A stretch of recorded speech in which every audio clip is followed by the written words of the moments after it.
My name is Bosun Jang. I'm a research consultant with UNU-IAS. I am honored to be joining you all today to MC this event. This webinar will aim to achieve two things. We will exchange experiences and learnings from conducting monitoring and evaluation, or M&E, for GIAHS, as well as discuss the merits and challenges of implementing an effective M&E process. We will also be launching the GIAHS Monitoring and Evaluation Manual, jointly published this past month by UNU-IAS and RDA. Please stay tuned for more information on the manual and how one can access it. Before we get started, there are a few housekeeping rules. First and foremost, this webinar is being recorded. It will be made available shortly after the event on the UNU-IAS OUIK website, along with a brief summary of the key takeaways. For participants who won't be presenting today, your microphone is automatically set to mute. That does not mean you cannot participate. We highly welcome your questions or comments throughout the webinar. Please feel free to put them on the chat window. We'll be monitoring them and we'll direct them to the speakers during Q&A and the panel discussion. All right, again, welcome today. And without further ado, I'd like to invite the director of UNU-IAS, Professor Shinobu Yamaguchi, to open the event. Over to you, Director. Thank you very much, Madam Chairperson. Good morning and good afternoon, everyone. On behalf of the United Nations University Institute for the Advanced Study of Sustainability, I'd like to express my sincere appreciation to all of you for dedicating your precious time to this event on GIAHS monitoring and evaluation. We are very much delighted to welcome distinguished GIAHS experts who are joining us today from all over the world, from Portugal, Italy, the People's Republic of China, the Republic of Korea, and Japan, among others. On behalf of the United Nations University, I'd like to extend our gratitude to Mr. Yoshihide Endo and his team at the Food and Agriculture Organization of the United Nations, FAO, for their collaboration. I would also like to thank Dr. Tek Leon Kwon, the Director General, our partner from the Rural Development Administration of the Republic of Korea, RDA. RDA is our longtime partner in GIAHS research for their support in our joint research project. I am also pleased to announce that our research collaboration over the past 4 years has resulted in the publication of a practical technical reference, the GIAHS Monitoring and Evaluation Manual, now which will be officially launched in today's event. The manual will be a valuable resource for GIAHS and aspiring GIAHS communities, enriching, understanding, and enhancing the robustness of your conservation effort. Since the initial launch of the GIAHS program in 2002, it has designated 63 GIAHS across 22 countries, with many more applications pending. In just 20 years, the program has inspired an unprecedented movement and growing international interest in revaluing the traditional agricultural systems as sustainable models of the rural development for our planet and the human societies. Farming communities, practitioners, and researchers around the world, like our speakers and participants today, are working intensively to uncover the multifaceted ways for GIAHS to contribute to the sustainability of our environment and humanity. I believe it is our passion that brought us today here. With open sharing of the knowledge, we continue to ask the right questions, conduct research, innovate and experiment with the new ideas, and communicate to the public for our collective goals. That is, safeguarding the livelihood of communities with their wisdom of sustainable agricultural practices, traditional values, and indigenous knowledge. And more importantly, at the heart of this endeavor are monitoring and evaluation. The impact and effectiveness of the conservation actions must be meaningfully assessed and outcome regularly conveyed to keep the GIAHS communities engaged and inspired future generations and further conservation effort. Monitoring and evaluation is not only an assessment exercise, but a golden opportunity for the community to reaffirm the values of the GIAHS collectively. This webinar will be dedicated to sharing the successes and challenges also faced in monitoring and evaluation of the GIAHS conservation. We will hear about the latest development in the GIAHS program and the strategic vision for its future. We will also hear monitoring and evaluation practices in the People's Republic of China, Japan, the Republic of Korea, and Portugal, and learnings emerging from their unique context. We will also share our monitoring and evaluation manual and engage in an exchange of the views during the second half of this webinar, in which I hope our participants will also actively engage. I can already sense our excitement, and so let us proceed with the program. I look forward to hearing about the rich dialogue that the webinar facilitate and continuing our partnerships. Thank you very much, everyone, and please enjoy the fruitful event. Back to you, Madam Chairperson. Thank you very much, Professor Yamaguchi, for your words. I cannot agree with her more about the excitement in the air, so we'll dive right in. To discuss M&E of GIAHS, we have invited speakers who have been working in the GIAHS program, researching GIAHS, and guiding the M&E process for GIAHS sites in their respective countries. Mr. Yoshihide Endo from FAO will help kick off today's conversation. Welcome, Mr. Endo. Sharing their country experiences will be Dr. Seogyung Hong from RDA, Korea. Welcome, thank you. Professor Nobuyuki Yagi from University of Tokyo, Japan. Thank you for today. And Dr. Wenjun Zhao from the Chinese Academy of Sciences. Welcome. And lastly, but not least, Ms. Susan Luzio from the Alto Tamega Regional Development Association in Portugal. Thank you so much. All speakers will also participate in the panel discussion facilitated by Dr. Yvonne Yu of UNU-IAS. Now, we will begin with a presentation from Mr. Yoshihide Endo from FAO, who will give us an overview of GIAHS and the role of M&E in the program. I will first introduce him and then we'll kick it off.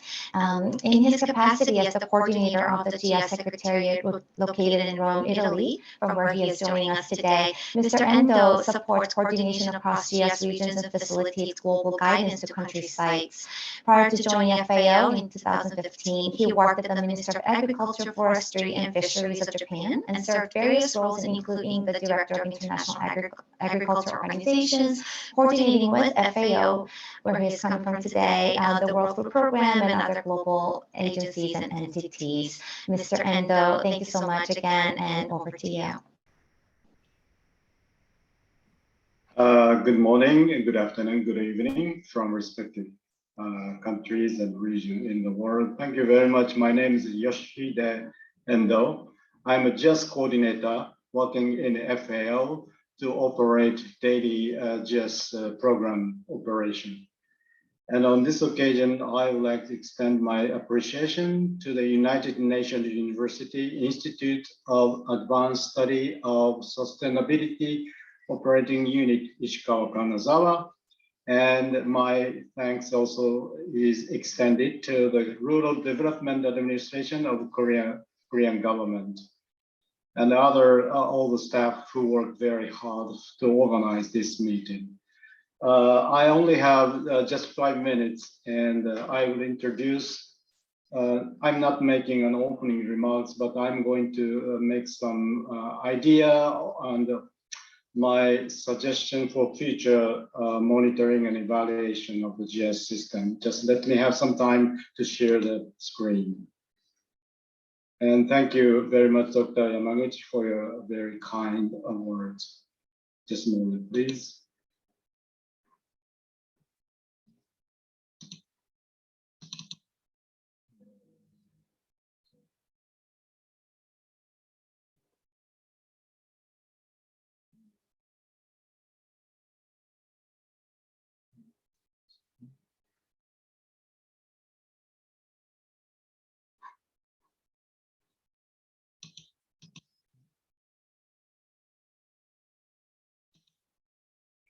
Sorry, I have a big problem in opening.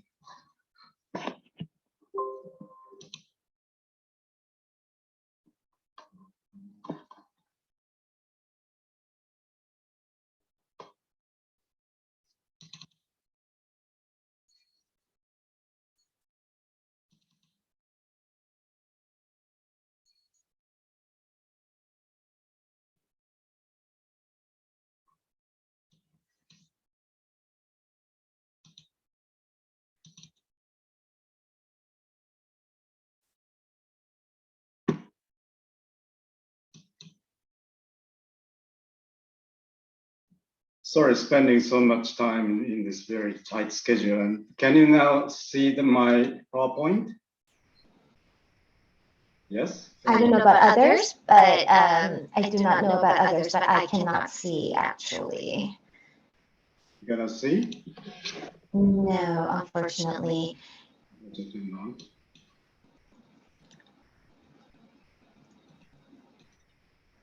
How about this? Perfect. Okay, thank you. Now. Sorry, I spent 3 minutes already, so just very quickly.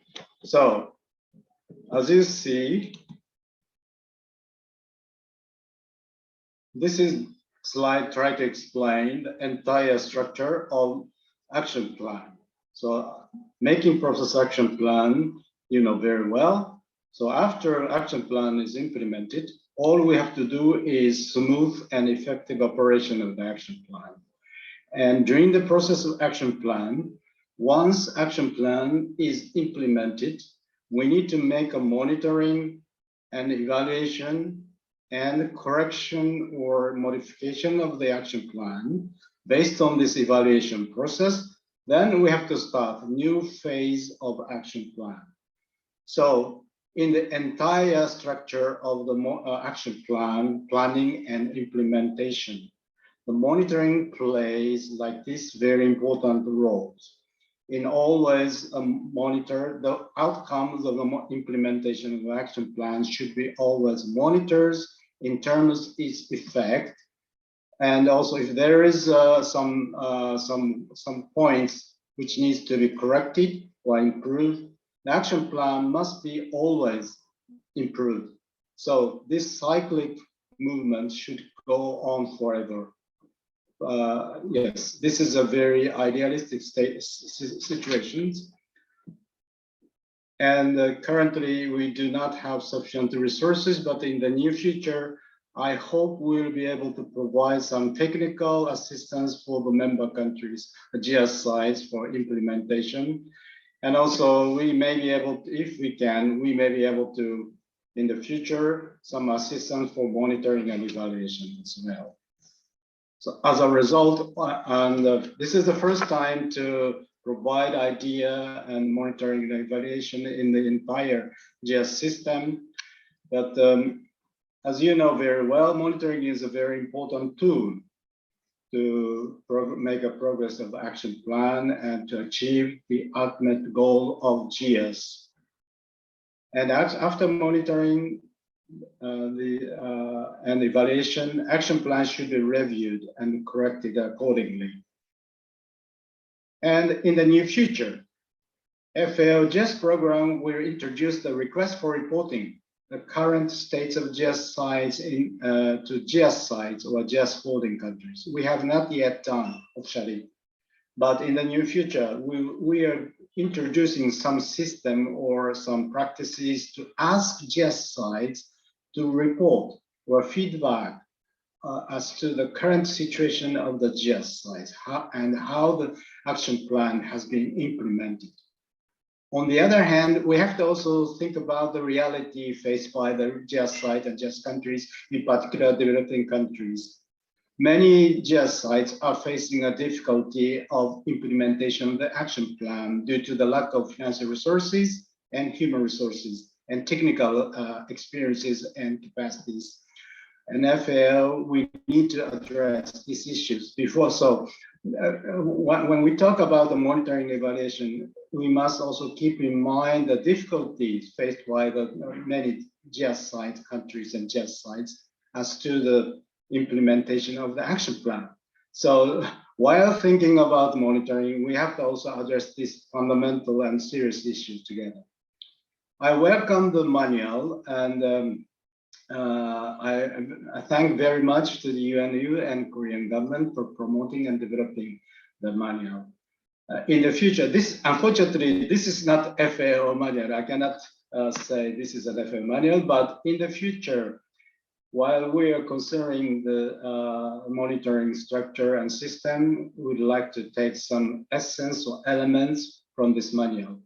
Also, we would like, as an FAO, we would like to also consider and take into account the experiences of several GIAHS countries about their experience of monitoring and evaluation. So in the future, we would like to improve monitoring and evaluation system in the entire GIAHS operation system. And thank you very much. That's all my presentation and speech. Back to you, please, John. Thank you so much, Mr. Endo. Thank you for the overview of GIAHS and the important role that anime plays in the process, and even highlighting, hinting at some of the future that it could hold. Thank you so much. Our next speaker will be the first of the 4 presenters who will be sharing country-specific experiences from their local GIAHS regions. Dr. Hong Seokyung, or Dr. Seokyung Hong, she leads the Rural Environment and Resources Division at RDA. As a member of the Agricultural Heritage Systems Committee, she extends technical consultation and advisory support to GIAHS and the Korean Important Agricultural Heritage Systems, also known as GIAHS. With deep expertise in soil science, Dr. Hong has served in the first FAO Global Soil Partnership Intergovernmental Technical Panel on Soils, also known as ITPS. Dr. Hong, it is such an honor to have you with us today. The floor is yours. Okay, thank you. Okay, good morning, good afternoon, and good evening, everyone. Let me bring my slide.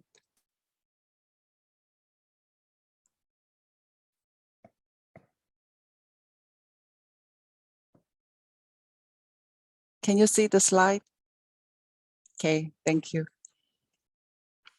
Okay, my name is Seokyung Hong, working at RDA. It's my great pleasure to have a chance introducing GIAHS monitoring and evaluation experiences and information in Korea, representing my colleagues, RDA, and also Ministry of Agriculture, Food, and Rural Affairs, MAFRA, Korea. Okay. Agricultural heritage evolves and recreates itself through harmonization of dynamic conservation and management. Okay, we support GIAHS through the national policy named Korean Important Agricultural Heritage Systems, which was introduced in 2012 by law in Korea. As of now, we have 17 GIAHS sites selected based on the criteria of local and traditional knowledge-based agriculture system, food and livelihood security, cultures and landscape feature, biodiversity, and resident participation and cooperation with local government. Out of 17, we have 5 Geo sites. After being registered by GIAHS, we prepared a couple of years and applied for GIAHS. Okay, as you see here in this slide, 5 GIAHS sites are distributed mainly in the southern part of the country.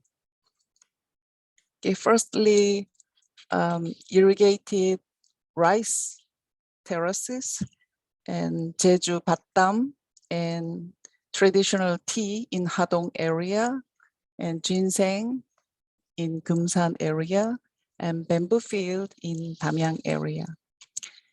Since 2018, budget has been financed and implemented for GIAHS conservation and management.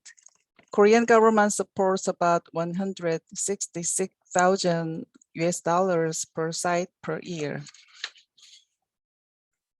And MAFRA developed the first version of GIAHS monitoring and evaluation indicators with 10 items and 17 indicators in 2016. The items are firstly, management body, plan, budget, and system. Secondly, conservation activities in traditional agriculture practice, ecology, landscape, and traditional culture. Lastly, effects on economy, social culture, and environment.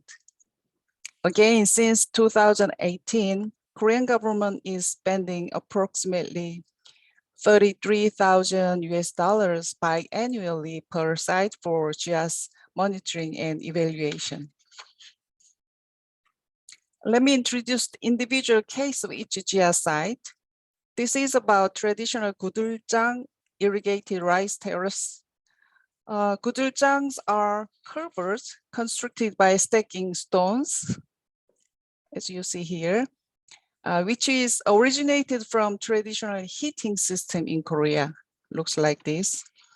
They are used as the aqueducts of underground irrigation and drainage systems in the areas with disadvantageous cultivation conditions of sandy soils and steep terrain with quickly drained.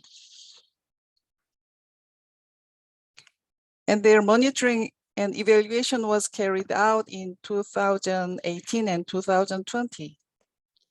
Okay, summarized, there was an operating system and number of farmers decreased. They tried to change fallow land to arable land. And also they tried urban rural exchange.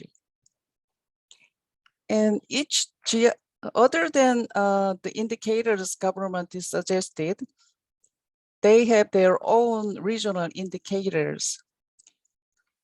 I mean, each GIAHS site has their own additional monitoring and evaluation indicators. And here in this case, special conservation management areas were established. In terms of observations here in this area, there were needs to secure budget for conservation management and increase local population to maintain the community. The next one is Jeju Batdam agricultural system. Okay, Bat means dry field, literally translating, and Dam is fence. So it means a series of basaltic fence system to prevent wind and soil loss and maintain the shape of the farmland, dividing farming fields. So it's comparable to bocage in Ireland and France. Let me introduce monitoring and evaluation activities here in this area. There was carried out in 2018 and 2020. Okay, here's the activities. There's a plan with budget secured here, and restoration and maintenance activities, and even creation activity of Batdam fence were found. Okay, additional regional indicators were here in this site was Batdam constructing techniques and its education and damage monitoring. GIAHS awareness in Jeju was quite low as 15%. That's perhaps Jeju is designated to UNESCO World Heritage Site, global geoparks, and other prestigious places. So it'll need to raise GIAHS awareness. Now we move to traditional Hadong tea agrosystem in Hwagemyeon. 1,200 years of adaptation to the barren environment of the mountainous terrain of Jiri Mountain. The local residents preserved their characteristic tea plantation technology here. And the finest tea that has been presented to the Korean Royal Palace for more than 600 years. You see the monitoring and evaluation was carried out in 2019 and 2021. They also have an operating system, and they will host World Tea Expo in 2023. And they plan to secure a budget approximately 11.6 million US dollars. As additional regional indicators of their own are tea production and tea fields, including farmhouse, field area, and distribution, and so on. The GIAHS awareness is high and increasing here in this site. In terms of observation, population decline threatens conservation activities. And now it's about Geumsan traditional ginseng agricultural system. Traditional Korean ginseng farming system is characterized by a rotating agricultural system and shading techniques that focuses on the wind circulation and direction and symbiotic relationship between nature and human with 1,500 years of history and tradition. The monitoring and evaluation was carried out in 2019 and 2021 here. Additional regional indicators were preservation of traditional ginseng species, self-seed status, and land use change. And GIAHS awareness increased significantly. And in terms of observation, although ginseng production has increased, the number of farmers have declined. Yeah, lastly, we will just take a look at Damyang bamboo field agriculture system. Linked to a strong cultural identity, bamboo farmers have systemized their traditional management know-how of optimum temperature, rainfall, wind direction, soil type, and depth to grow bamboo. And Damyang bamboo fields agricultural system is also home to rice paddy farming and cultivation of vegetables and fruits. Monitoring and evaluation will be performed for the first time this year.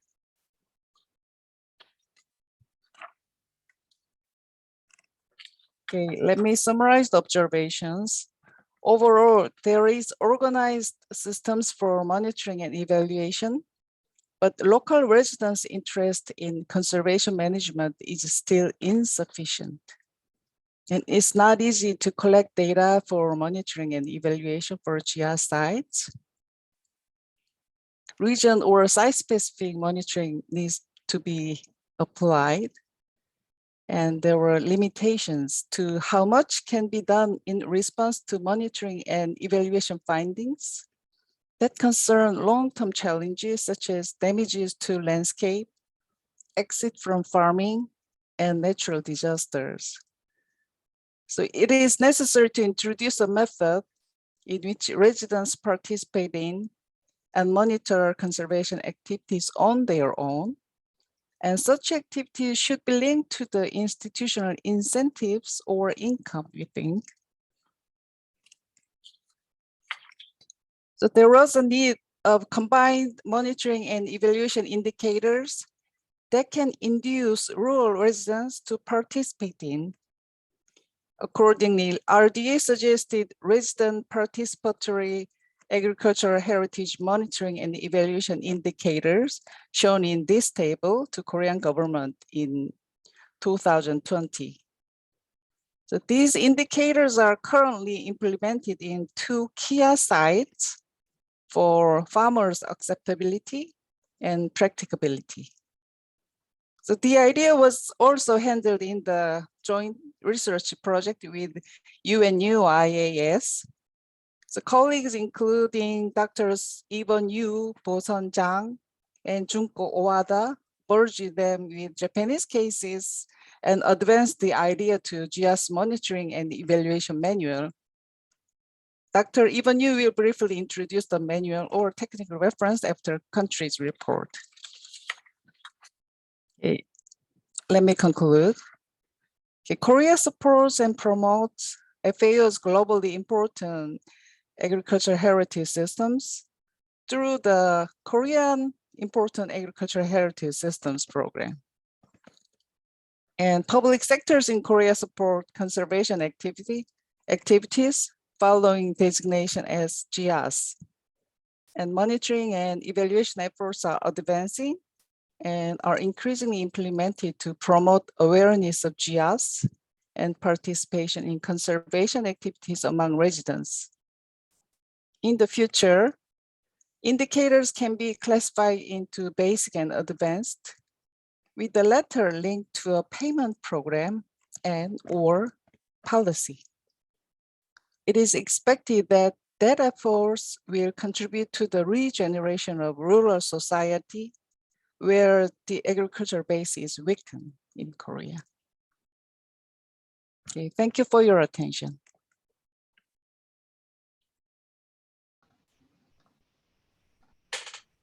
Thank you so much, Dr. So Kyung-hong, for your presentation. The cycles of M&E efforts and learnings and the launching of resident-led participatory approaches are very exciting, and I'm sure our participants will be eager to hear more as we continue with the event. Thank you so much again. Moving right on, Professor Yagi is next. Professor Yagi is the head of Laboratory of Global Fisheries Sciences at the University of Tokyo. As an expert in fisheries and rural development, he has served in numerous technical committees inside and outside of Japan. Specifically in relation to the GIAHS program, Professor Yagi has supported the Minister of Agriculture, Forestry, and Fisheries of Japan identify candidates for GIAHS designations and actually evaluate the conservation efforts as well. Since 2019, he has been a member of FAO Scientific Advisory Group for the GIAHS program. Professor Yagi, welcome again, and thank you for being with us today. Over to you. Okay, yeah, thank you very much. Okay, let me share my screen and let's get started. Yeah, my name is Yagi. I'm a member of Science Council of Japan also, and a member of GIAHS, Scientific Advisory Group. In many occasions, I visited Rome, FAO, and not only for GIAHS, but also many other functions are there. So I contributed to many occasions at FAO. This is photo that I took during the conference. Yeah, it's in FAO conference or a large symposium. The large number of the people are coming, but not the GIAHS Scientific Advisory Group. We only have less than 10 people, so it's not something like that. But we have a small the room meeting, and yeah. But let me show you some of the occasions. Yeah, GIAHS is described as this, but I will skip on this because of the time constraints. This is the list of Japanese GIAHS sites. There are 11 designated sites, and I will today focus on number 6 because I do have 15 minutes. And if I cover all of these, it's relatively meaningless. So I will concentrate on the explanation on the case number 6 to give you a sense what the Japanese the GIAHS site look like.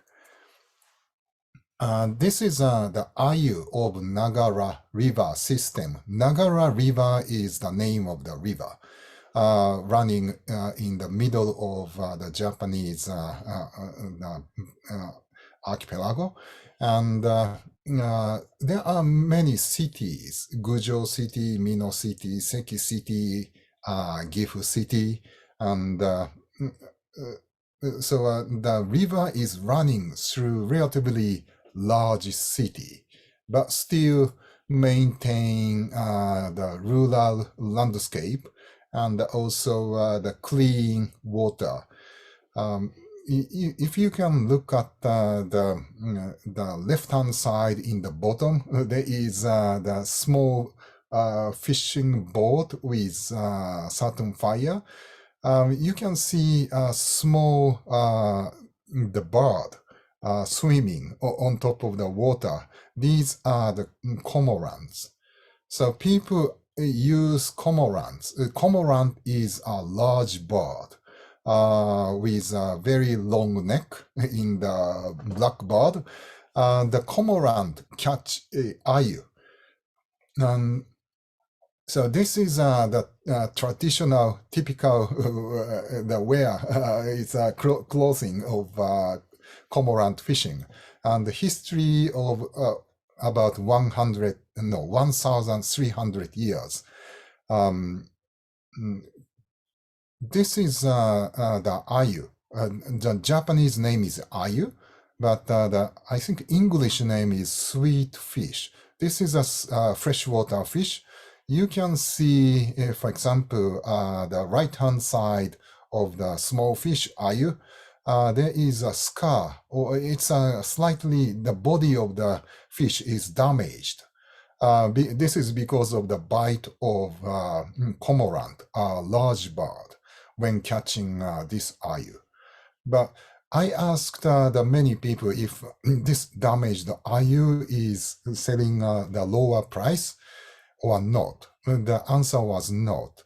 The customers knows that these damaged fish are captured by cormorant, and they value extra, they are paying extra money for that. So this is an interesting case. The right-hand side, you can see the one elder person. He is a master of the cormorant fishing. Also the left-hand side, you can see the bamboo structure. Another way of catching ayu, the fish, is this trap fishing. So this is a different fishing method from cormorant fishing. But there are several traditional way of catching ayu. This is a small fish. And this is, the ayu is one of the most favorite fish consumed in Japan as a freshwater fish. You can see the basket here.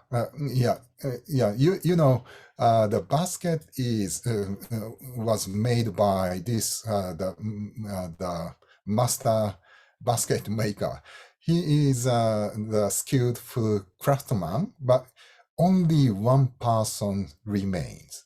There used to be many those craftsmen there in this region.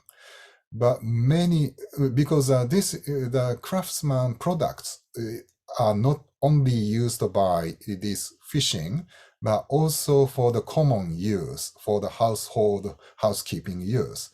But most of the housekeeping use are replaced by plastic manufactured basket. So the use of his product is limited to this traditional the cormorant fishing. But at the same time, the people in this region engaging in many activities. For example, the left-hand side, upper left-hand side, you can see people are walking on top of the mountain. What they are doing is planting trees because they believe that trees is very helpful for keeping the water the clean, the very good quality of the water. Because without trees, the erosion of the soil is running directly into the river, and that is not good for the river water quality. The left-hand side, downneath, it's the people are cleaning up the river riverside. You can see the right-hand side. The women's are using a vessel. This is a so-called community water vessels. So the waters from the mountains are shared by several households in this region.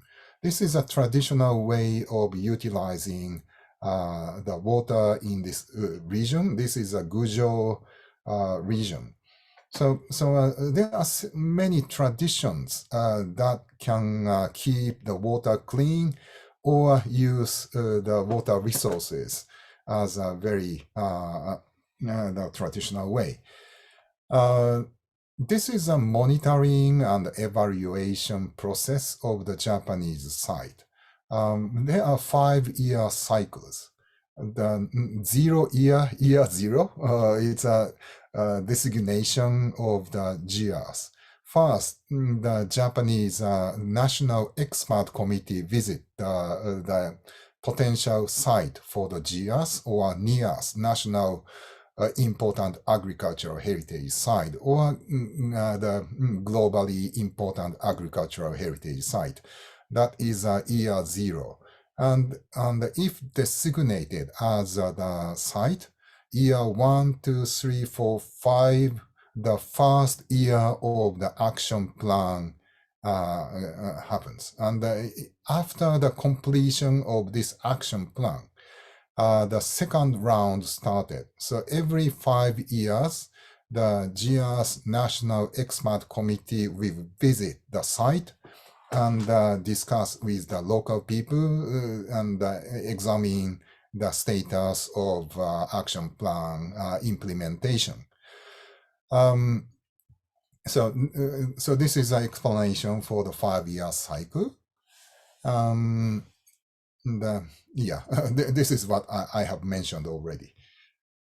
So, for example, a mini conference among stakeholders, including the national experts and local representatives, is usually held, and recommendations by experts are announced at that time.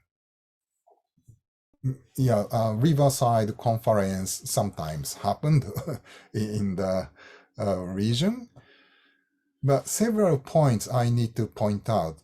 Number one, the common threats exist for the GIAHS or NIAS site in Japan. They are, number one, depopulation of rural areas, decreasing the number of the laborers there.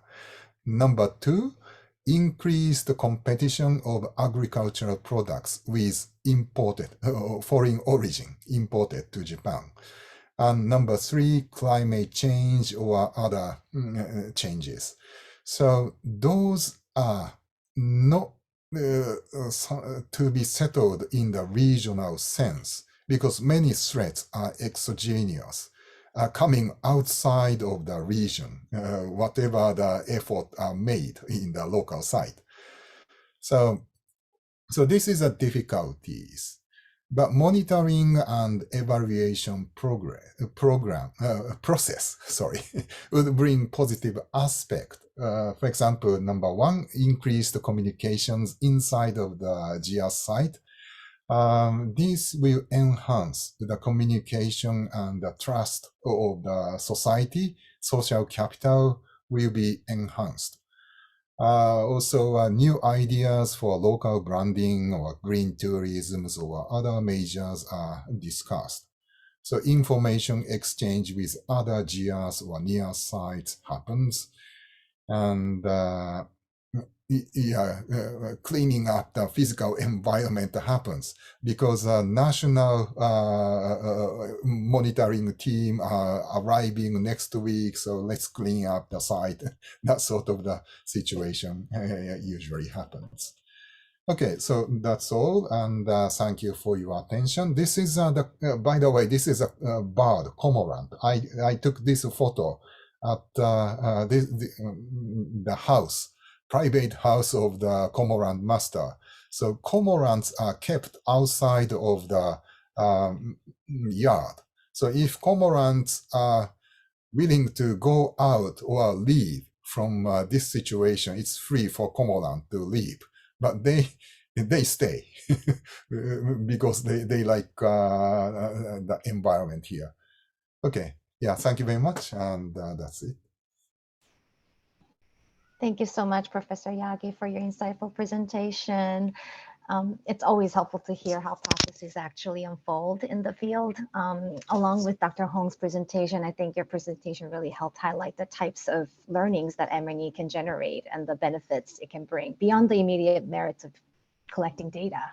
At this point, I would like to just gently remind everyone to share your questions and comments for the speakers using the chat function. It's always open. The administrators of this event are monitoring the chat window, and we are going to visit them during the panel discussion, so please fire away. Next up is Dr. Wenjun Zhao. Like all presenters today, Professor Zhao is a veteran of GIAHS conservation and management. She has provided technical support to China's GIAHS sites, apply for the GIAHS designation, develop action plans, and conduct evaluation activities.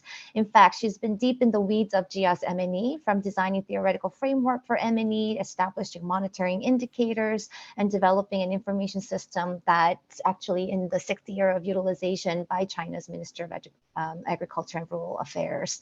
We're so excited and honored to have you take part in today's event. Please take it away. Thank you very much. Can you see my slides? Okay, thank you very much. Good afternoon and good morning, everyone. I'm Geo Site from Chinese Academy of Sciences. I'm very happy to join this webinar. The monitoring and evaluation of GIAHS is a very interesting topic. And today I'd like to share with you the practice and experience from China. My presentation is comprised of 4 parts.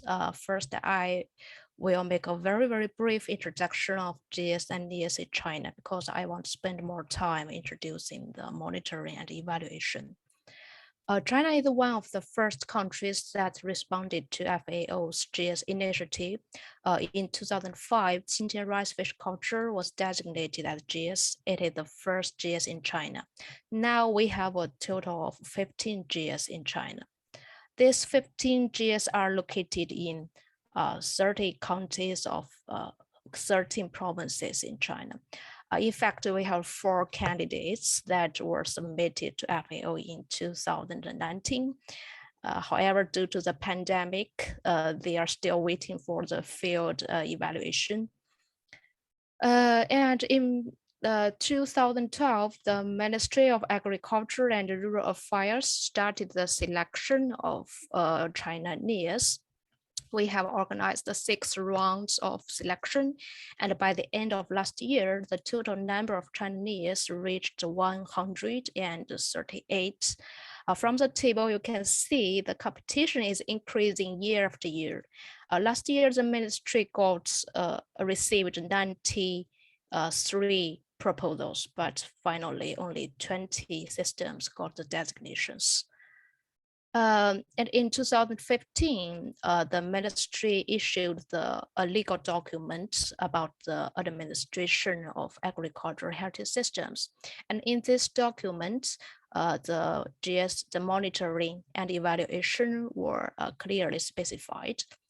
In fact, 1 year before, that is 2014, the ministry entrusted us with the task of designing the monitoring and evaluation system. So before we started, we made some discussions. The first question is what the monitoring is for. In my opinion, there are two types of monitoring related to GIAHS. One is the monitoring of GIAHS, and the other one is the monitoring of action plan. This sounds very similar, but they are to some extent different. The monitoring of GIAHS is more like a scientific research, and the monitoring of action plan is a part of the project management. As we are researchers, so we at that time we considered the monitoring as a scientific research. We put forward a framework for the GIAHS monitoring and evaluation. In the middle is the monitoring network that is consist with the current management network. The heritage sites are in charge of data collection, and they submit the data to the provincial department and then to the ministry. And for the monitoring system, we define the objects as the status of heritage system and the management measures. The monitoring items and indicators are further designed according to the 5 criteria of GIAHS. And for the management measures, we care more about the policies and the measures related to GIAHS, not only limited to action plans. This figure shows the that you can see for the agricultural heritage systems, there are 4 contents mainly considered. That's the ecological, economic, social, and cultural states of the system. And for each content, there are several monitoring items. And also we selected some indicators to support each item. And for the management measures, we care about the capacity building within the sites, and also the publicity and the transmission to the outside. So for the monitoring data, we characterize them into 2 types. One is the statistic data that change very quickly and are much easier to collect. So the ministry asked the heritage sites to report this data every year in the form of annual reports. And the other type is the survey data. This data don't change very quickly, and they are not easy to collect. So we suggest that this data collected and submitted just for a period. And in the real situation is that we started with the annual report at the national level, and the survey report, the collection of survey data is quite depending on the specific sites. Some sites have cooperated with the local institutions to collect such data. So for the annual report, we need first to define the scale, because the GIAHS system are very different in China, because some of them are very large and some of them are small. So we define the basic monitoring unit is as county. For example, the honey rice terraces is comprised of 4 counties. That means each county needs to submit annual reports. Finally, we have designed 24 monitoring items. And for each item, there are a set of indicators to support. To collect the data, we designed an information system. Starting in 2016, the heritage sites can submit the data online. And the system has collected the monitor data for 5 years. For the evaluation system, we suggested to organize several working groups and the group is mainly comprised of experts from the scientific committee.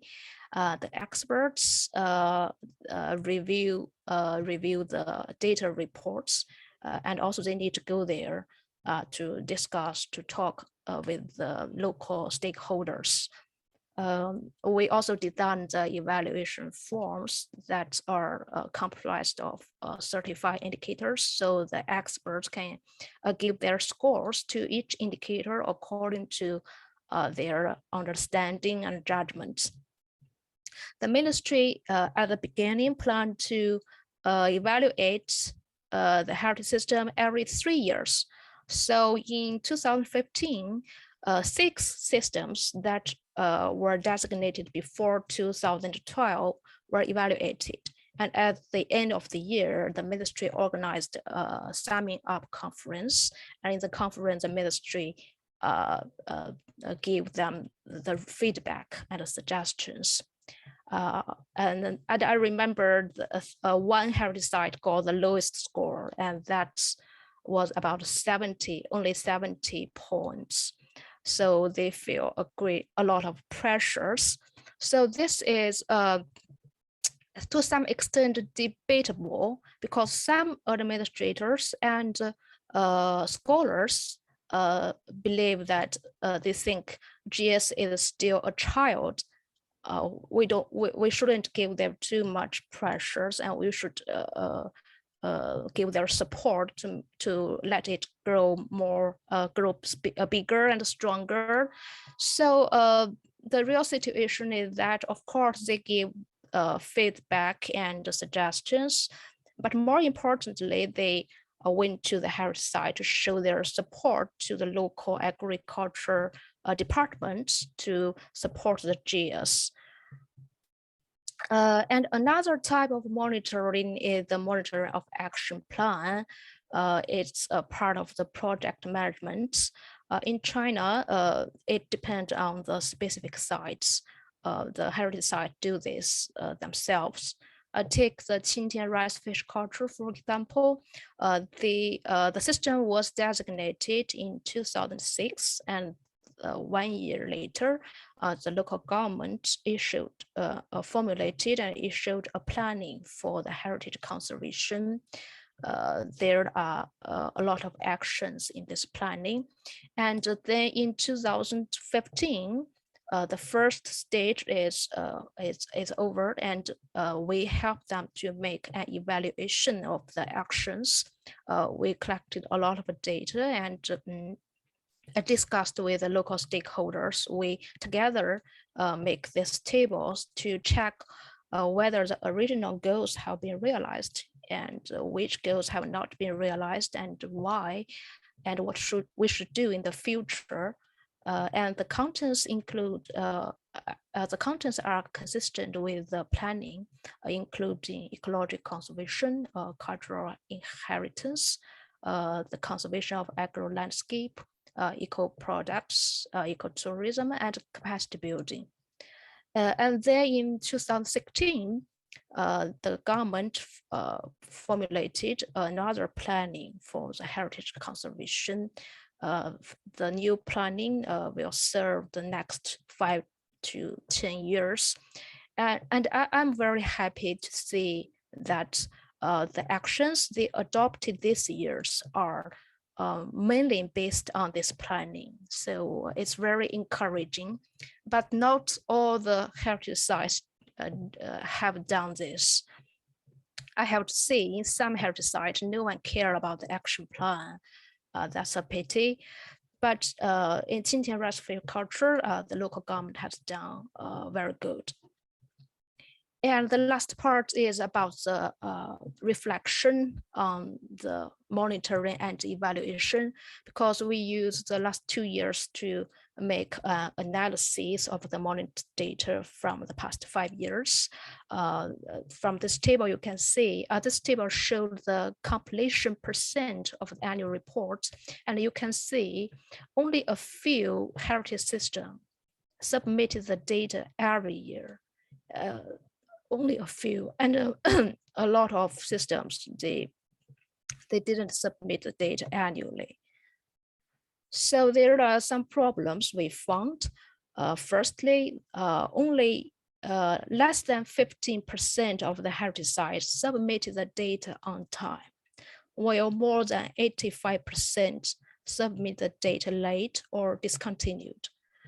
And some of them only submit the data for 1 year. And further, we made analysis on the completeness of the monitored data. I didn't show it here because the table is very large.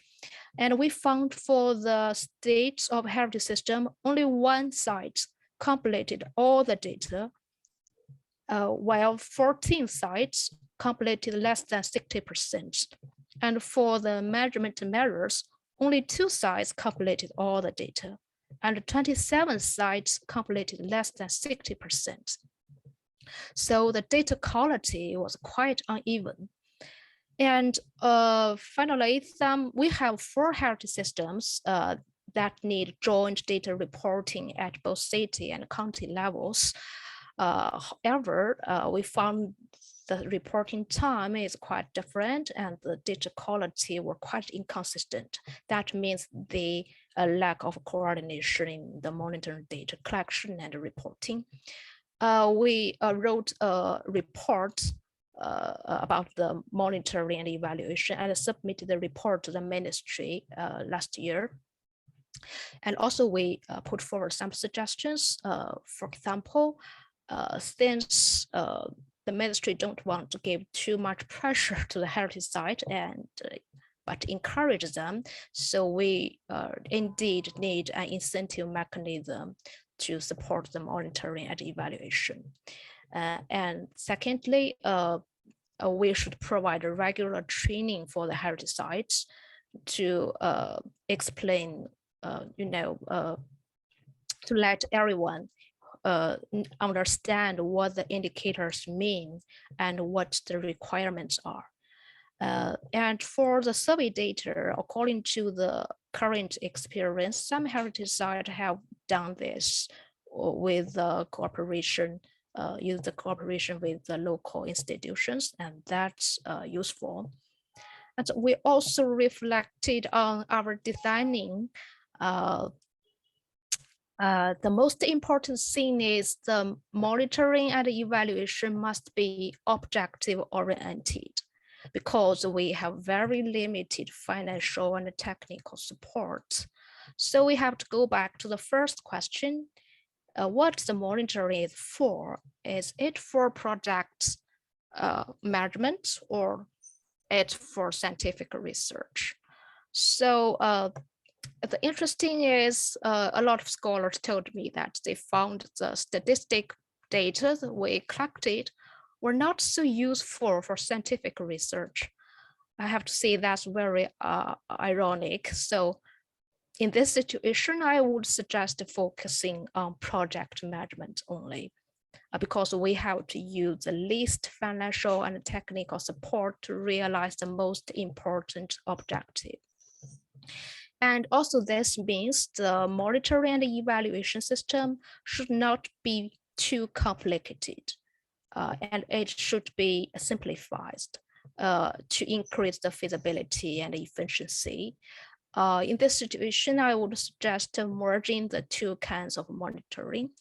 To be specific, it is still very important to monitor the status, the state of GIAHS, but we don't need a lot of indicators. We just need a small set of indicators.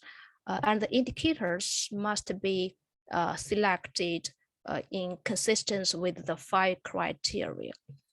But the problem is there is no specific indicator in the GIAHS proposals, neither the qualitative indicator nor the quantitative indicator. But this is very important because the proposal provides the baseline for the monitoring. So this is the problem. I think before we started the monitoring, a very big job is that we need to discuss to define the specific indicators required for proposals, because the baseline is very, very important.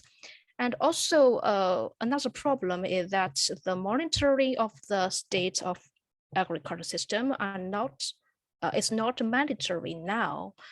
And this is also a problem. If the FAO can defend the monitoring of the states mandatory, this will be very helpful for the implementation of the monitoring at the national level. And for the other part of the monitoring, I just focusing on the action plans. We don't need to consider other related policies and measures, just the action plans. We need to promote the implementation of the action plan, and the monitoring should pay more attention to whether the actions are implemented and whether they are effective. That's all. And but also there are some prerequisites. For example, the action plans are formulated based on the core values of GIAHS and oriented to their conservation. I think it won't be a problem for newly designated systems, but maybe a problem for the old designations.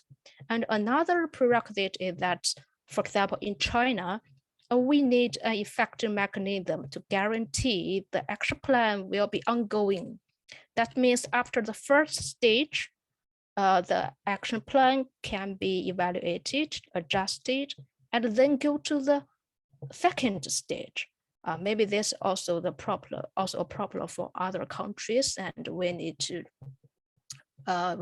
do a lot of work in this field. Okay, that's all for my presentation. Thank you very much. Thank you so much, Dr. Zhao, for an overview of GIAHS and many activities in China. Excuse me. Chinese GIAHS appears to have one of the most advanced M&E processes and systems, actually, from which I am sure other GIAHS sites can learn extremely a lot. You've highlighted many areas of improvement, though, which I think testifies to how M&E, however basic or advanced, is a process that just continues on no matter the status of development. So thank you so much for your insights. Next up is Ms. Susan Luzio from Portugal. She's the last speaker to offer GIAHS site-specific insights. She's from the Alto Tâmega Regional Development Association in Portugal. As an officer representing the Barroso agro-silvo-pastoral system, Ms. Luzio designs the GIAHS region's action plans, produces reports, and helps oversee its conservation activities. She brings a rich portfolio of experiences in environmental projects that include, but aren't limited to, training, rural development, and promotion of local products across Europe with various partners. So a lot to learn. We're so thrilled to have you join us from such an early hour in Portugal. Thank you. Over to you, Ms. Luzio. Thank you. It's very nice to be invited. So I'll do a very brief presentation of Barroso GIAHS site and also of our action plan and how we do the monitoring. Barroso, let's see if I can. Barroso is located in the Alto Tâmega region in the north of Portugal. It is constituted by 2 of the 6 municipalities of this region, which are Boticas and Montalegre. The territory of Barroso was classified as GIAHS site in April of 2018. This classification was achieved due to the unique agrarian system, which is strongly influenced by soil and climate conditions, as well as the techniques used in the agriculture, costumes, and cultural values. Farms are usually very small. Farming habits between the residents are based on mutual help and solidarity. Agricultural practice in Barroso is mainly of subsistence. The Barroso forest takes up about 1/3 of the region and are mainly represented by natural woodland of oaks and pines. A part of Barroso territory is integrated in the Peneda Gerês National Park, which is the only park with this classification in Portugal. The park and its landscape, together with the GIAHS classification, brings Barroso an outstanding prestige and raises a number of visitors in the region. The landscape is somehow defined by the agricultural needs, especially the cattle grazing.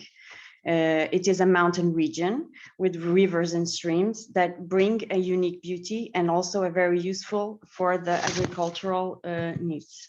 So the action plan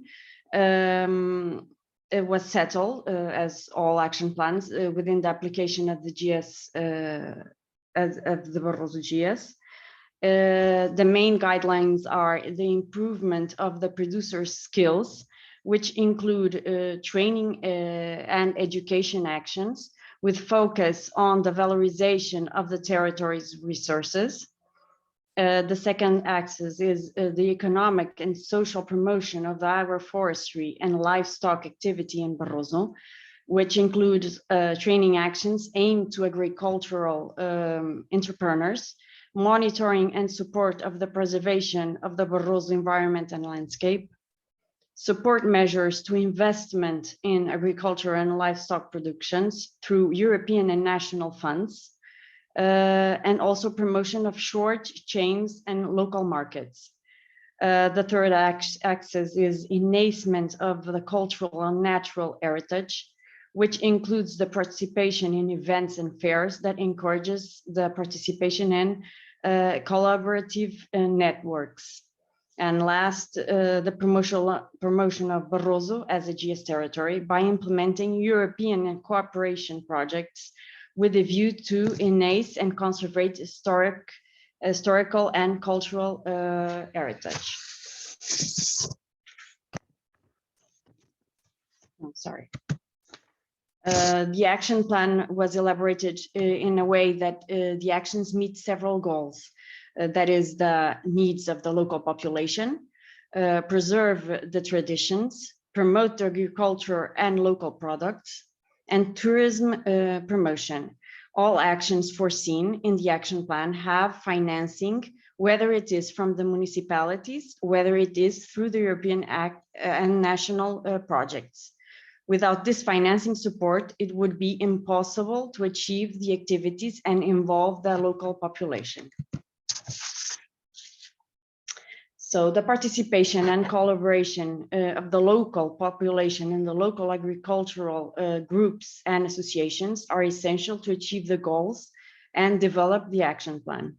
Their contributions and also the promotion done by the municipalities, it's crucial, allowing to undertake actions that promote and preserve the Barroso way of life. So, in order to undertake and manage the action plan of Barroso, it was constituted 3 groups to be responsible of the management and monitoring of the activities held in the territory. Those are the Executive Committee, the Monitoring and Evaluation Committee, and the Barroso Platform.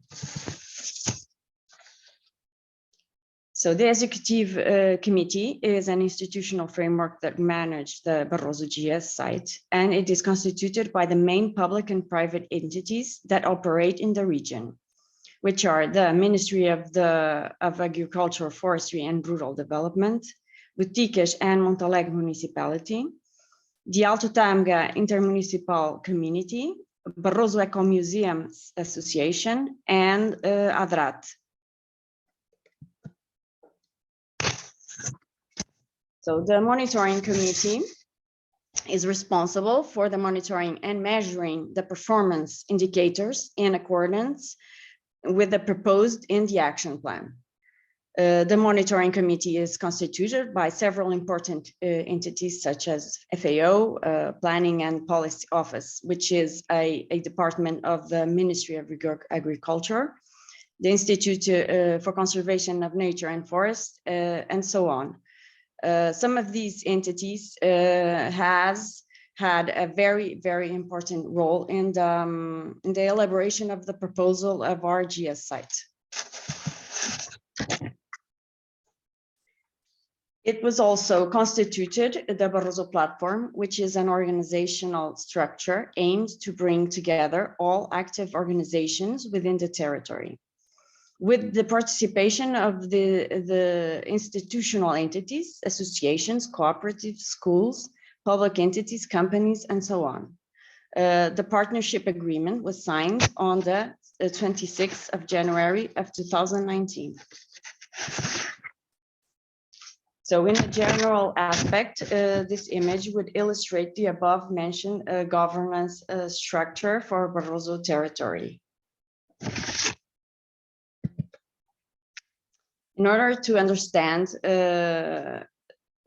why ADRAT is doing this important role of communication and promotion of Barroso site, I'll do a very brief presentation of this association. ADRAT is one of the main associations in the region of Alto Tamga, which is constituted by 6 municipalities. It is a development association that works mainly with European and national funds, using them to develop a very rural region.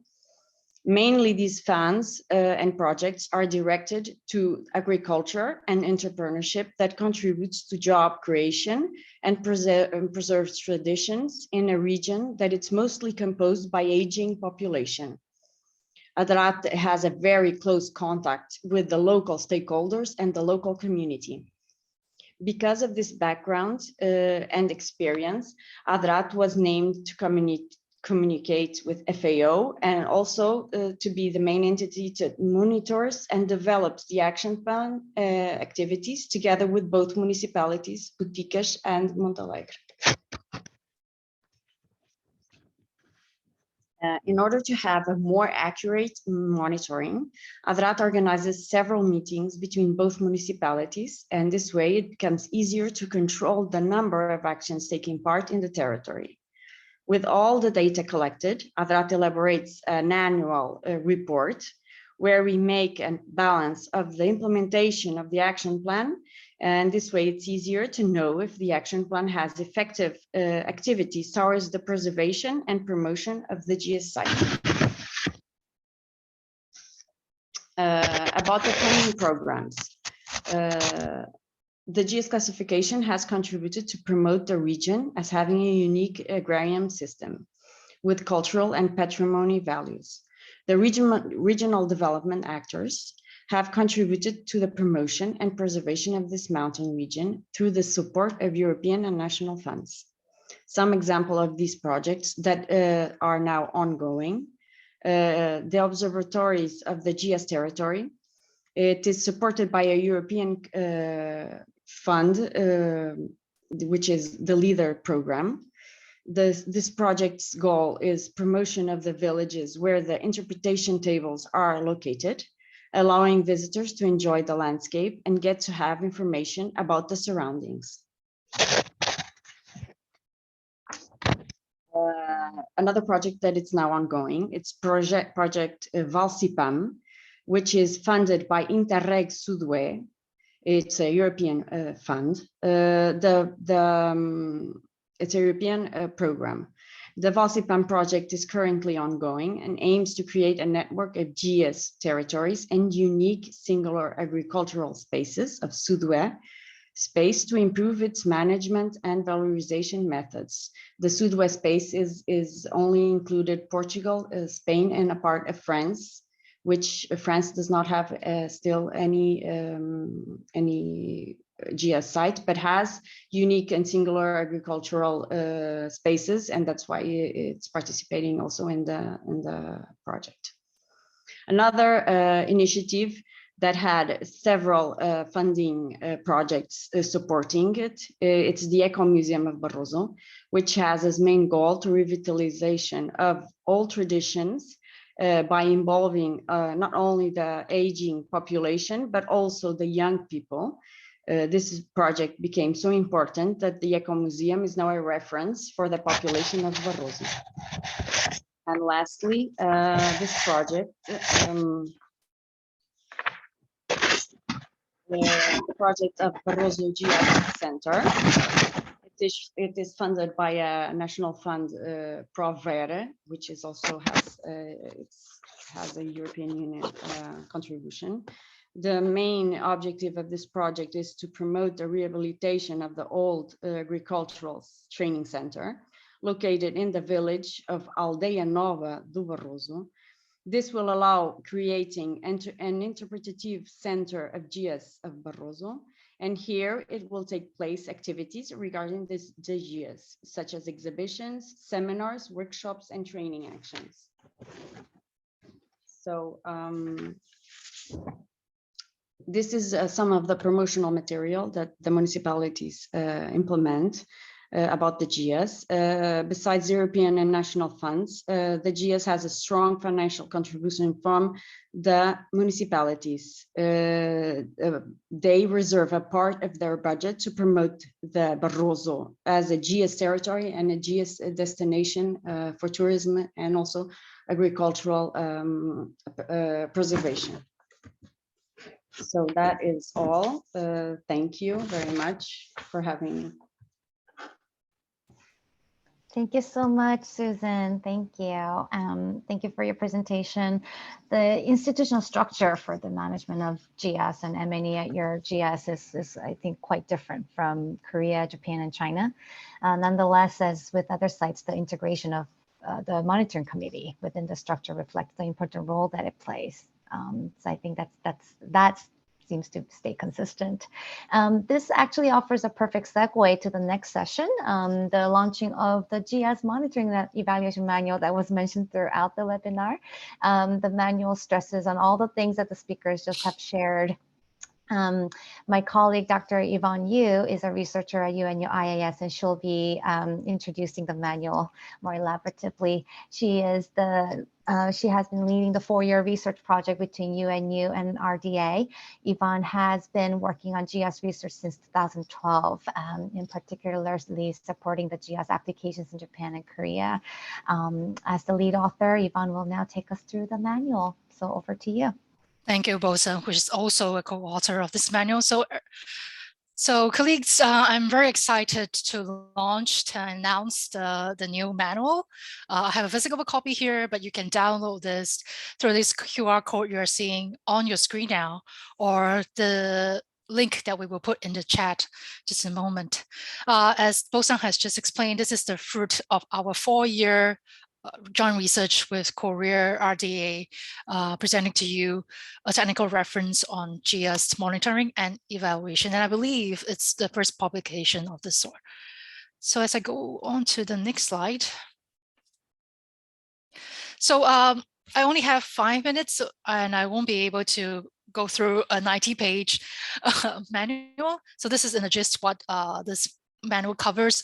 It offers just as info, knowledge or technical reference for those existing GIAHS or aspiring GIAHS to help you design and implement an effective M&E process.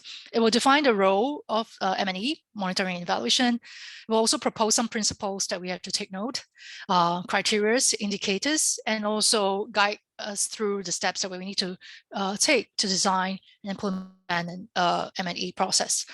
You can take your time to go through this whole manual after this webinar, but we just want to stress that the thinking behind this manual is that the monitoring and evaluation is not a good to have process of a GIAHS conservation effort. It is a critical component of the holistic implementation of the action plan.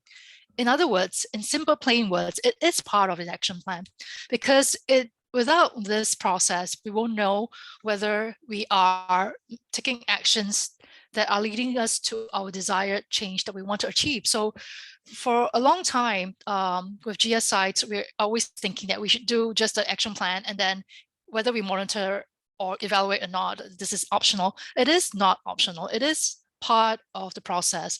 It makes sense because it is with this monitoring and check, then we can better utilize our resources, because resources are limited, capacities are limited.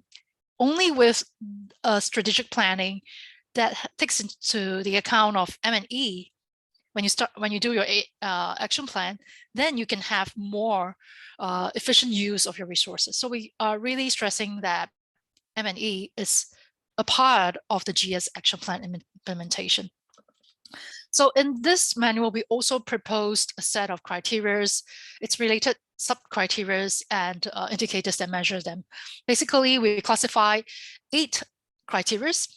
those who are very familiar with GIAHS would notice that the 5 core criteria are basically the 5 key designation criteria, which is, I think, similar to what Dr. Zhao has mentioned in her presentation, tells us the status of the GIAHS itself. And the 3 enabling criteria that we have here is also similar to what Dr. Zhao has mentioned, I guess. It's the management-related criteria, without which you cannot actually conduct this implementation of the action plan and the M&E effectively. So we think that GIAHS sites should strive to look at these 8 criteria when they monitor their GIAHS conservation efforts. Each criteria have about 2 to 3. We have narrowed it down to only 2 to 3 sub-criteria, adding up to a set of 21. And measuring these sub-criteria are 72 indicators, but they are divided into 2 sets, the basic and the advanced. The basic are what we consider as really basic and core things that you need to know to be sure that your GIAHS is in a good state. But the advanced set of criteria are slightly more difficult, but you can aspire over time within your limits and your capacities to build a more robust GIAHS implementation. And we also have classified the reporting formats into 3 different formats. Not everything can be quantified. So we don't really need to all have statistics. We also propose that you can have just qualitative listing, just listing counting, simple counting, or you can also have a qualitative report, which means you report in words, make your case, explain what's happening and or tell your story. I think that also helps to better reflect the situation on the ground. So you can have a look at the manual, and these indicators are divided into 2 different categories and pre-reporting styles. We also make the linkage with GIAHS monitoring to SDGs. While we consider GIAHS, after all, as the program of the UN, should be contributing to the Sustainable Development Goals. So for those who have interest in SDGs can also look at this classification that we made. But we also propose principles to follow in the monitoring stage, and also when you're evaluating what kinds of perspectives you should have and to make your GIAHS neutral, robust, and meaningful exercise for the M&E. And we also propose some basic steps that flow that you need to follow, and the details are in the book. So lastly, on behalf of all the authors, we would like to thank all those who have helped us with this manual, especially to all the Japanese and Korean GIAHS sites. We actually conducted a survey to test out the feasibility of the criteria that and indicators that we proposed, and all GIAHS and Korean sites, Korean and Japanese GIAHS sites have representatives, and they helped us and given us their valuable advice. And also this manual is reviewed by 8 experts, reviewers that I have on my list, and sharing with us very generously their experience. And also to all the other researchers and of my own institution, as well as RDA, who has helped us with the project in this 4 years. And of course, to all others, all GIAHS stakeholders who have helped us along the way. So with that, we'll take a little short break, about 3 to 5 minutes, and we'll come back with a discussion. So keep your questions coming in the chat, and well, keep reading the manual. Thank you. So since we are already a little behind time, I'd like to resume this conversation and move into the discussion. But before we proceed, I noticed that we have some questions coming into the chat from the chat. If I may, I would like to pose some of these questions first to the speakers who will ask these questions. Mr. Endo, there's a question for you, for FAO. People's asking, like, so when does FAO intend to request M&E reporting from GIAHS side? Do you have an answer to that? Yes, it is not yet systematized. It's not included systematically in the procedure of FAO, but in the I would like to establish the system in the GIAHS designation process or GIAHS operation process. The request for reporting of from the GIAHS side as to the current situation of the GIAHS or action plan implementation. But I have not yet decided in detail, and this seminar gives me many inputs or insights to consider to construct this system. And I'm not a person who can only make a decision, and I must consult with scientific advisory group members. So there are many steps that I need to take, and studies necessary, analysis is required. So it's not quite immediate, but in the near future. And I feel the need to do so. Yes, definitely, this is necessary. Thank you. Thank you for considering this. And I'm sure FAO will keep us posted when more concrete developments are available. Thank you, Mr. Endo. There are two questions for Dr. Hong. Many participants seem to be very interested in what Korea is doing now, especially in involving the people. So can you tell us more about how, are there any campaigns that are launched to engage the public in GIAHS conservation? That question comes from a colleague from Spain, I think. Yeah. The question was a communication campaign to educate the locals on the importance of heritage safeguarding, and do campaigns have already been launched? That was the question from him or her. So in a sense, I think we have already the campaign already launched in Korea since we have related policy, but communication campaign to educate local itself is not sufficient to induce residents' interest. I think we need more efforts to motivate them.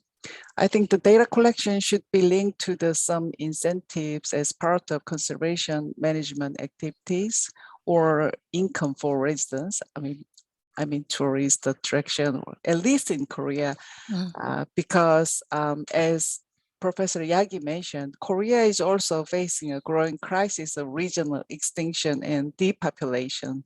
So we'll need more efforts. Anyway, other than the kind of efforts, I think guideline or instructions for action plan, conservation activities should be provided. And that should be simple and easy to understand and practice, as Professor Jian Yuanzhen from China, she also mentioned about that. And also, I think FAO can also play an important role to promote the communication campaign. Posting countries' report and activities into the website. So that can be another motivation to the residents, I think. Okay. Thank you, Dr. Hong. Actually, your answer, it helps me open my discussions we discussed about the challenges. I guess it's quite well covered in our presentations, but we want to be more forward-looking. So we need to look at what kind of incentives we can actually introduce, and how making use of the information that's coming out of the M&E and make it useful to be an incentive for the GIAHS sites to use it. So I want to hear from the speakers. What do you think we can do with the information collected from the M&E? Is there a mechanism that we can use so that these information can be useful to us and can actually create incentives for more conservation efforts? Professor Yagi, do you have any views on this? Okay, I didn't prepare for that, but I think for the monitoring, the issue is for monitoring and discussion, it should be sensitive for the local needs. It's not something like the rule and the governing and the punishment or those sort of the thing may not create a good situation. The good situation is to provide encouragement and yeah, collaboration, sensitive for the local needs. Those sort of the issue keywords need to be yeah keeping everyone's mind. Yeah, so sorry that did I answer you. you well or no? Well, I do agree with you. It's like we shouldn't be looking at penalties for people not doing this, but we should encourage them to actually gather this information and share it meaningfully. And to do so, maybe we can understand. We should try to understand what these information means to the communities.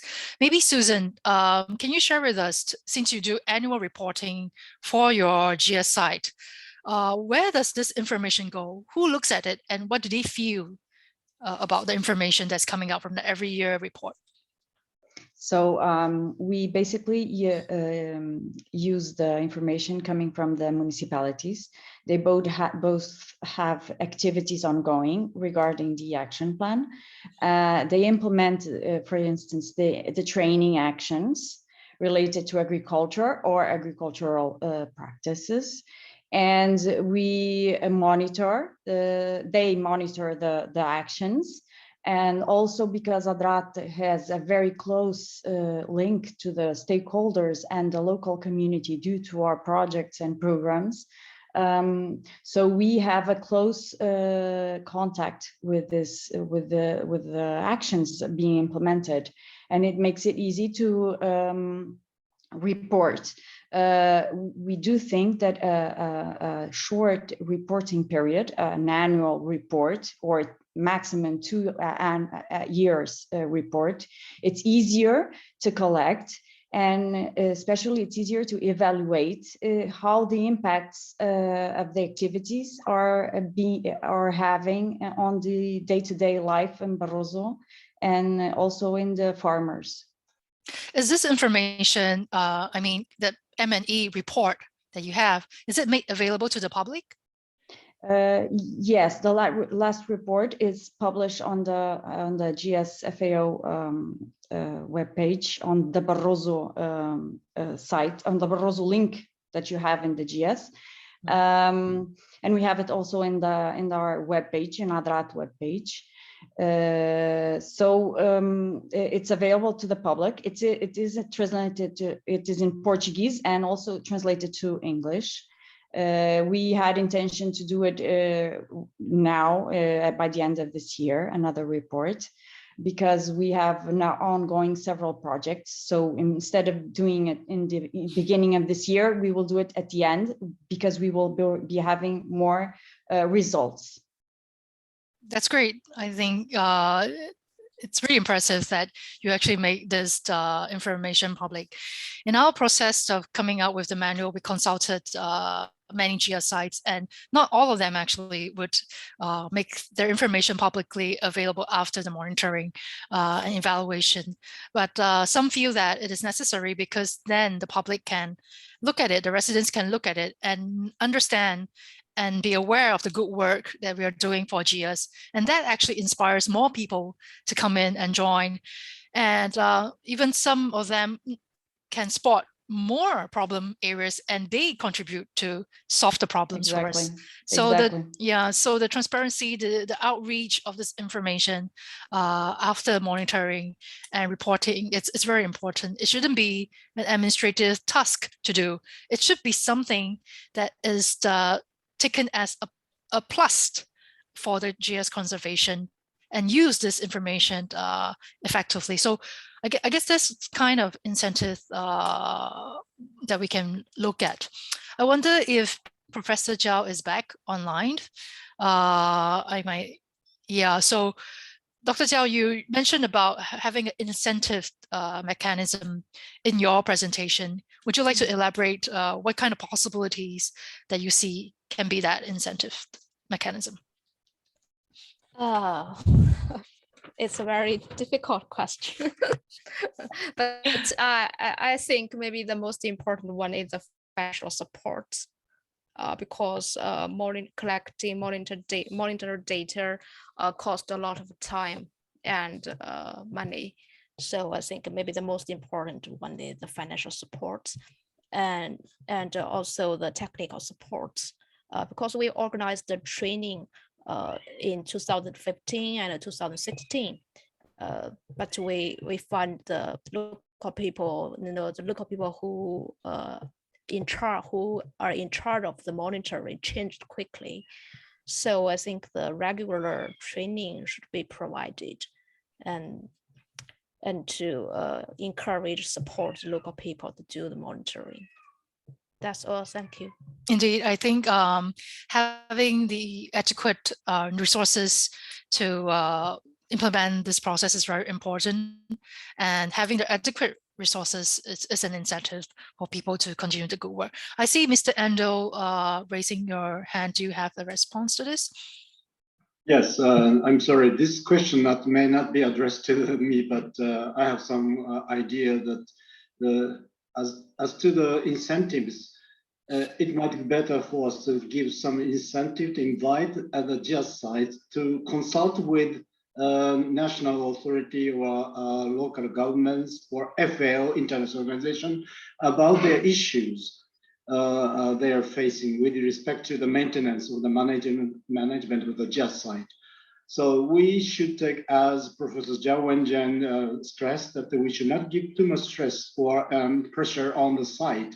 Rather than that, we should try to extend our assistance by asking the issues or what kind of challenges you have, instead of asking you the questions or pressing them to answer, reply.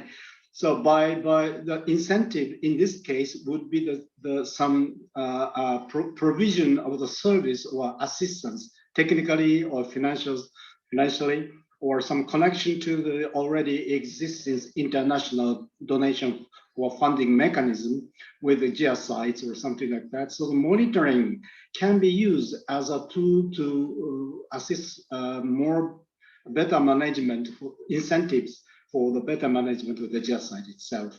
So that is the idea I'm now forming, and yeah, I'm very now, my idea is not yet formalized and established, but this is one way we can utilize a monitoring and evaluation system as a good incentive for the better management of the GIAHS site. That's Indeed, indeed, Mr.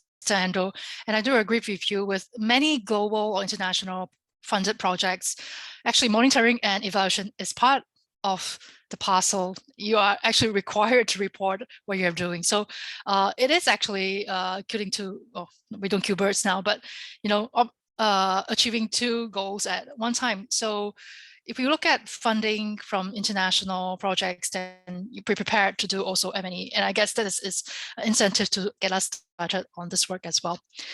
So maybe we would like to dig a little bit further into the challenges, come back to the challenges.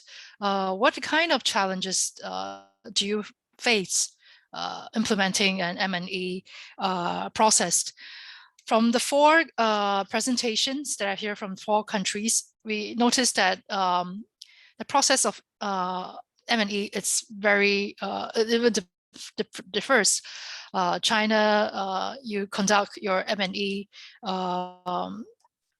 at the national level and also at the GIAHS level. But also Portugal, you're the only GIAHS right now, but you are very diligent in carrying an annual M&E. On the other hand, Japan has a cycle of 5 years, and just once.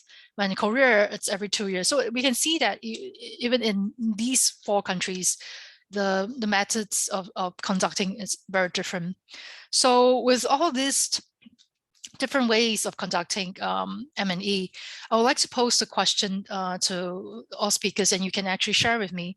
Do you think it is necessary to have a standardized process or a set of standardized criteria for GIAHS in your own country and even on a global scale? I'm posing this question because we have this debate very often with GIAHS sites. Some say that they would like to have a standardized criteria because they don't have the capacity to think of the criteria that they need. And they would like to have that because they like to know their standings as compared to their peers. But on the other hand, some say that, no, we don't want that because it needs to be customized to our needs. So any views on this? Any speaker? Well, I can say something. I think Yeah. I think it's very important to have a few indicators or standardized indicators from the GIAHS. But since each site is so different, so specific, it should have their own indicators. And I don't know if national level, in our case, we are the only site, but I think we will be having more sites in Portugal. So I don't know if it's important to have a national, like a guideline to do the reporting and the monitoring, or if it's easier maybe it's easier to have specific indicators for each site. Yes, I think it's better. Thank you. Susan, any other views from the other speakers? Yeah, thank you. I totally agree with the Susan. Yeah, I think the situation is very diversified. Agriculture, small-scale agriculture, fisheries, and small-scale forest management is very locally specific and diversified activities.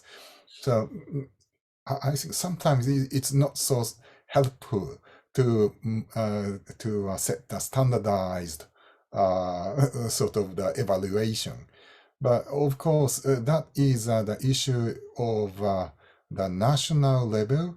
If it comes to the national level, then some standardized method can be applied. But if it comes to the worldwide level, it's so diversified and it's not so helpful to set one size fit all approach. Yeah, thank you. Thank you for your views, Professor Yagi. Dr. Hong, do you have any views on this? Yeah, I'm also agree with Susan. And one more thing I can suggest is sharing information or exchange knowledge itself can be a good way to, think of the indicators. So we can learn from each other, and then we will find a way to standardize. At the very basic level, the simple way to standardize. Thank you. Okay, that's all. Thank you. And Dr. Zhao. I agree with the other speakers. I think it's necessary to establish a standardized process at the global level, but only for a small set of indicators according to the 5 criteria. That's very necessary. But for a specific site, they may have their own indicators. It depends. But for the core indicators, according to the 5 criteria, it's very important, and we need a standardized process and guidelines. Thank you. Thank you. So I'm hearing from all the speakers that we should have a minimal set of core criteria or indicators to monitor M&E, but each GIAHS site should also have their own customized indicators or criteria that fits their context. And on the global scale, maybe it's too difficult to have a standardized fit for everyone model, but we can also aspire to have something of a basic set. So I would like to actually discuss more, but unfortunately, time is not with us. And I would like to briefly close this discussion, but I would like to thank all the 4 speakers and also Mr. Endo today sharing with us. Let's this not be just the end of this conversation. Hopefully we can continue to exchange information even among us, and even in the chat, many other participants are interested in our experiences. Hopefully this webinar will be just the first of a series of webinars to come to explore this topic of monitoring and evaluation, which it is really a critical part of the GIAHS conservation implementation. Thank you all speakers. And I'll pass my mic back to Bo-san. Thank you so much, everyone. That was such an insightful discussion. I really wish we could do a lot more of that. I'm going to pass it right along to Dr. Kwon Taek-yoon, or Taek-yoon Kwon. Taek-yoon Kwon, sorry. It's easier to say for me in Korean. The Director General of Technology Cooperation Bureau at RDA. He's going to help close the session. So thank you so much, and over to you. Okay, ladies and gentlemen, I am so happy to seeing your very productive talk today. I heard it means that you did a great job today, I think, for the global important agricultural heritage system. So that frankly, that I learned today a lot about the GIAHS. So maybe that still, I think I am quite a beginner to talk about the GIAHS. Anyway, that I have to say some closing remark with that. So first say good evening, afternoon, and the morning. All over the world around, we are actually together here. I am so pleased and humbled today to deliver this closing speech in this marvelous event for global agriculture. First of all, I would like to express my sincere appreciation, as well as my very congratulations to the United Nations University in Japan and the National Institute of Agricultural Sciences in Korea, accomplishing the genuine global important agricultural heritage system through successful cooperation. What I like to highlight at this point, cooperation can do more. So I think the participants request already some idea for the more cooperations. That is a very important point I learned today. My special thanks also should go to the today's speaker, panelists, and also organizers. Actually, you did a great job today, wonderful jobs. RDA has been cooperating with the United Nations University on the conservation and the management of the agricultural legacy for the past 4 years. GIAHS monitoring indicators and the evaluation systems have successfully been developed through field surveys, seminars, and symposiums with stakeholders' participation. It is a very honor for me to witness today the release of the GIAHS monitoring and the evaluation manual or technical reference. I already read the manual technical reference. It was wonderful. I think that I just found that is that a wonderful case for the successful cooperation in terms of RD. Thank you so much for your cooperation. As far as GIAHS, that I am sure that the conservation and the management are more important than registration. In order to ensure sustainable GIAHS, precise monitoring and the evaluation of the current situation must come first. That is what I learned today. In Korea, GIAHS monitoring and the evaluation is carried out biannually with the expert participating, as Dr. Hong's presented in these meetings. However, we recognize that the MNE indicator should be complemented to make it more viable and available in the field.